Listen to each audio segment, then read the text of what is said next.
ini, Bu Rizky minta tolong ketua kelas untuk memimpin berdoa terlebih dahulu ya, sesuai kepercayaan kita masing-masing. Sebelum mulai belajar hari ini, alangkah baiknya kita berdoa terlebih dahulu. Berdoa dimulai. Selesai. Bagaimana kabarnya hari ini? Alhamdulillah, tetap semangat, Allahu Akbar. Alhamdulillah ya. Hadir semua hari ini? Alhamdulillah. Sehat semua ya? Alhamdulillah. Siap belajar hari ini? Siap.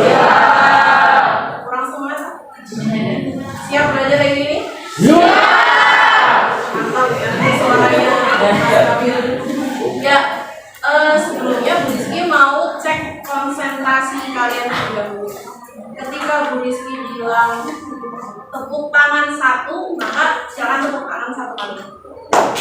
Ketika Bu Rizky bilang tepuk tangan dua, silakan tepuk tangan dua kali. Gitu ya. Jadi harus ada tepuk tangan, baru kalian tepuk tangan. Kalau tepuk satu, diam. Siap? Ya. Tepuk tangan satu, tepuk tangan dua, tepuk tangan tiga, tepuk satu. Berarti Nabi belum fokus ini. Terakhir ya, harus fokus ini. Harus fokus ya.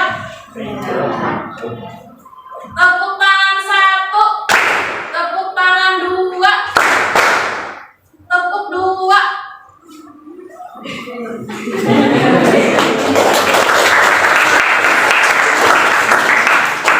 Sebelumnya kita sudah belajar bab apa kemarin? Apa saja yang kita pelajari di sistem peredaran darah? Mbak sebutkan. Kemarin belajar apa saja di sistem peredaran darah? Komponen darah, terus golongan darah, apa saja fungsi dari darah? Coba sebutkan. Mengedarkan oksigen, betul. Terus mengedarkan sari-sari makanan, terus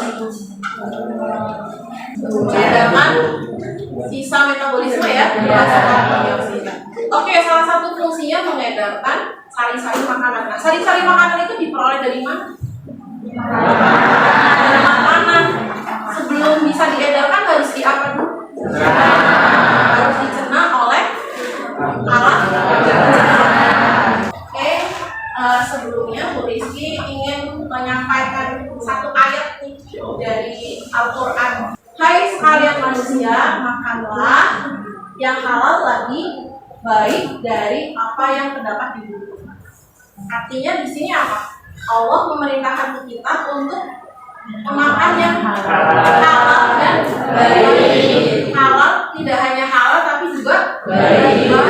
Ini KD yang akan kita pelajari di pertemuan kali ini ya, tentang sistem pencernaan, menganalisis hubungan antara struktur jaringan penyusun organ pada sistem pencernaan dalam kaitannya dengan nutrisi, bioproses, dan gangguan fungsi yang terdapat terjadi pada sistem pencernaan. Nah, untuk indikator pembelajarannya, silakan dibacakan Mas Zizi. Indikatornya apa?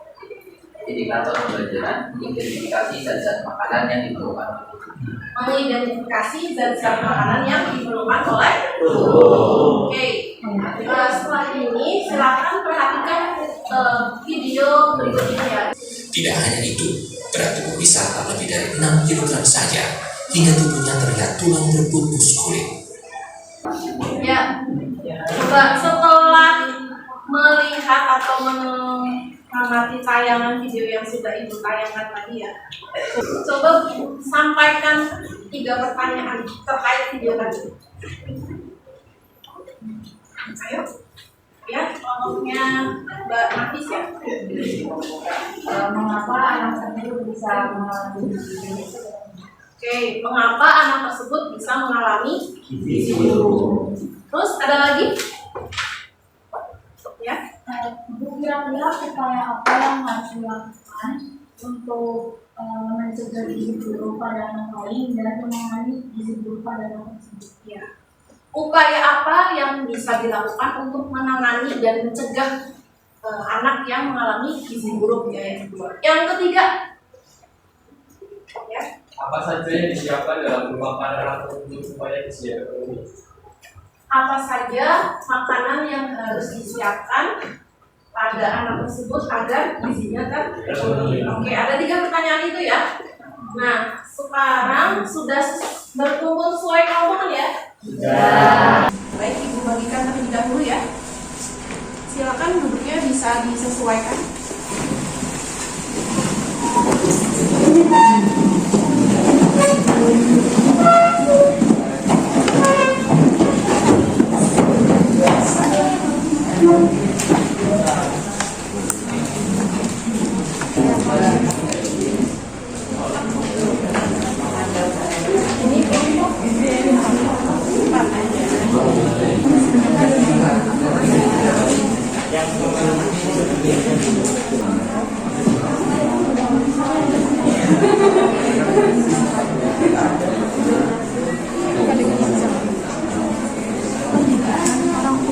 Tapi bisa jadi dari selama di kandungan itu pengaruh gizinya yang Soalnya kalau di dalam kan sebenarnya harus konsumsi daging gitu ya.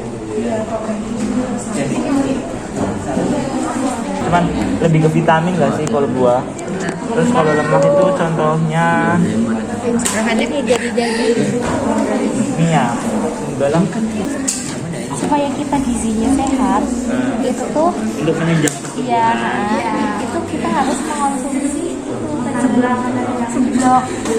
Kami awali. Assalamualaikum warahmatullahi wabarakatuh. Waalaikumsalam warahmatullahi wabarakatuh. Sebelumnya, perkenalkan saya Siti Maraini. Saya Muhammad Yani Sila. Saya Eka Lustiaini. Saya Mayati Namsariza.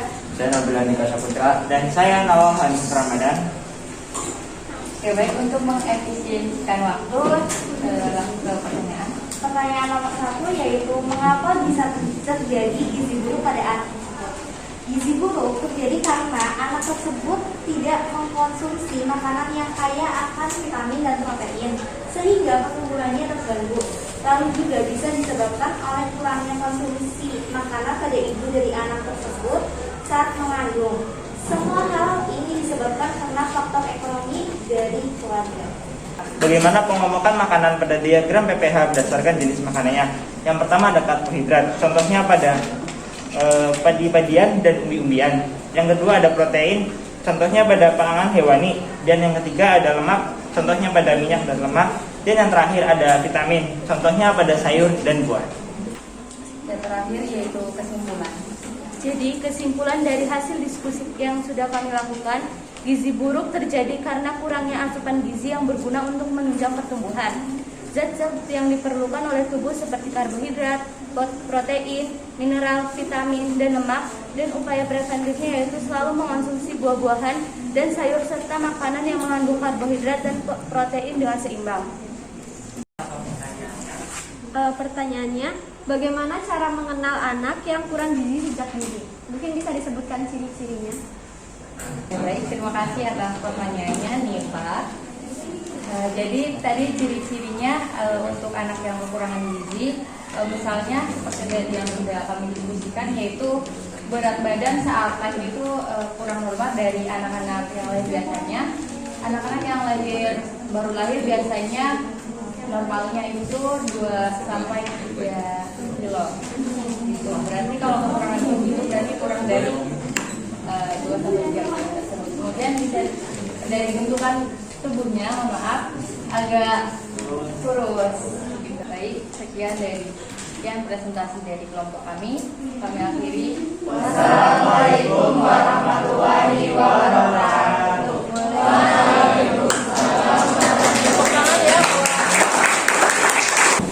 Nah, pada dasarnya zat makanan yang kita butuhkan itu ada 2 ya, makro dan mikro. Makro itu yang dibutuhkan dalam jumlah banyak, mikro itu yang dibutuhkan dalam jumlah sedikit atau kecil ya. Contohnya kalau makro itu karbohidrat, protein, lemak, dan air.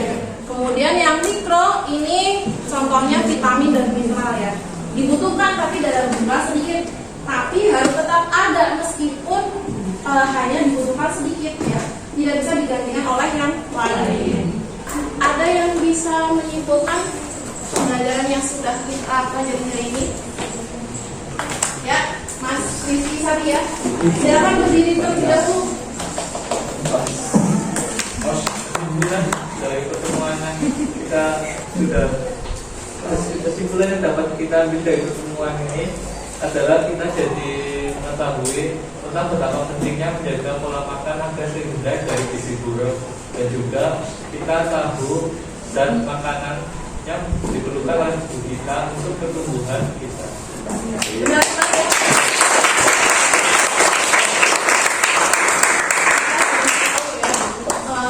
Zat makanan apa saja yang dibutuhkan oleh tubuh. Coba kita sebutkan lagi ya, apa saja tadi yang pertama?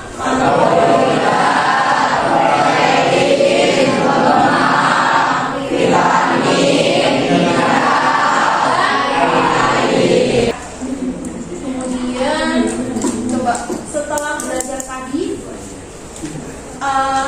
menurut kalian manfaat dari mempelajari materi ini apa?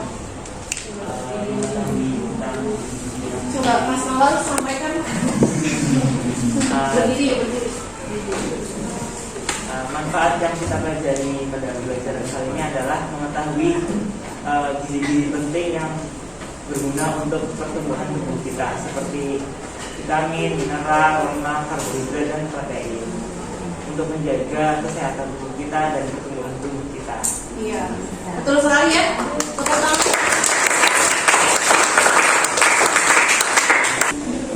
Silakan masuk ke join.flipkart.com. Kemudian seperti biasa ya, kodenya dimasukkan.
Grafiknya bisa di zoom ya.